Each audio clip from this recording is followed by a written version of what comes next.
জলবায়ুর প্রভাবে আরও বেশি প্রলয়ঙ্কারী হয়ে উঠছে নর্থ ইস্টার ঝড়গুলো। এই ঝড়ের প্রধান বৈশিষ্ট্য হল ভারী বৃষ্টিপাত বা তুষারপাত, শক্তিশালী বাতাস এবং উপকূলীয় এলাকায় বন্যা। শীতকালে যখন ঠান্ডা বাতাস এবং উষ্ণ বাতাস মিলিত হয় তখন এই ধরনের ঝড় সৃষ্টি হয়। এই ঝড় উপকূলীয় এলাকায় ভূমিধস, বাড়িঘরের ক্ষতি এবং সমুদ্রের ঢেউয়ের কারণে ব্যাপক ক্ষয়ক্ষতির কারণ হতে পারে। এই ভয়াবহ ঝড়কে বলা হয় নর্থ ইস্টার ঝড়। নতুন গবেষণা বলছে যুক্তরাষ্ট্রের পূর্ব উপকূলে ভয়াবহ তুষারপাত, বৃষ্টি ও বন্যা নিয়ে আছড়ে পড়ার সবচেয়ে বিধ্বংসী নর্থ ইস্টার ঝড়গুলো আরও ভয়াবহ হয়ে উঠছে। এই ঝড়টি সাধারণত সেপ্টেম্বর থেকে এপ্রিলের মধ্যে সৃষ্টি হয়।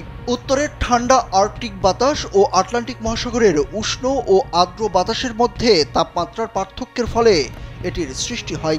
এই ধরনের ঝড়গুলো যুক্তরাষ্ট্রের পূর্ব উপকূলের ঘনবসতিপূর্ণ শহরগুলোর জন্য বিশাল হুমকি। মার্কিন গণমাধ্যম সিএনএনের এক প্রতিবেদনে এসব তথ্য তুলে ধরা হয়েছে। প্রতিবেদনে বলা হয়েছে ১৯৯৩ সালে ঘন্টায় ১০০ মাইলের বেশি গতির ঝড় বাতাস নিয়ে তাণ্ডব চালায় শতাব্দীর ভয়াবহতম ঝড় বা স্টর্ম অব দ্য সেঞ্চুরি। এতে কোথাও কোথাও ৬০ ইঞ্চি পর্যন্ত তুষারপাত হয় এবং ২ শতাধিক মানুষ প্রাণ হারান। নতুন গবেষণার সহলেখক পেনসিলভেনিয়া বিশ্ববিদ্যালয়ের জলবায়ু বিজ্ঞানী মাইকেল মান বলেন, এই ঝড়ের সময় তিনি একটি হোটেল রুমে ৩ দিন আটকে পড়েছিলেন। সেই অভিজ্ঞতা থেকেই তার মনে প্রশ্ন জাগে জলবায়ু পরিবর্তনের ফলে এই ঝড়গুলোর আচরণ কিভাবে পাল্টাচ্ছে। গবেষকরা ১৯৪০ থেকে ২০২৫ সাল পর্যন্ত সময়কালে ৯০০টি নর্থ ইস্টার ঝড় বিশ্লেষণ করেছেন, যেখানে একটি বিশেষ সাইক্লোন ট্র্যাকিং অ্যালগরিদম ব্যবহার করা হয়। গবেষণায় দেখা গেছে ১৯৪০ সালের তুলনায় সবচেয়ে শক্তিশালী নর্থ ইস্টার ঝড়গুলোর গড় সর্বোচ্চ বাতাসের গতি প্রায় ৬% বেড়েছে, যা ঝড়ের ধ্বংস ক্ষমতা প্রায় ২০০% বাড়িয়ে দিয়েছে।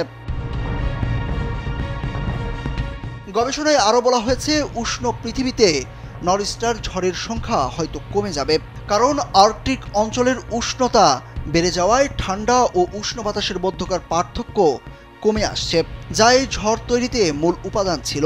তবে ঝড়ের সংখ্যা কমলেও যেগুলো সৃষ্টি হবে সেগুলো হবে আরও বেশি তীব্র ও বিধ্বংসী, যা জলবায়ু পরিবর্তনের এক স্পষ্ট ও ভয়ঙ্কর প্রভাব। সুরুজ আহমেদ, কালবেলা।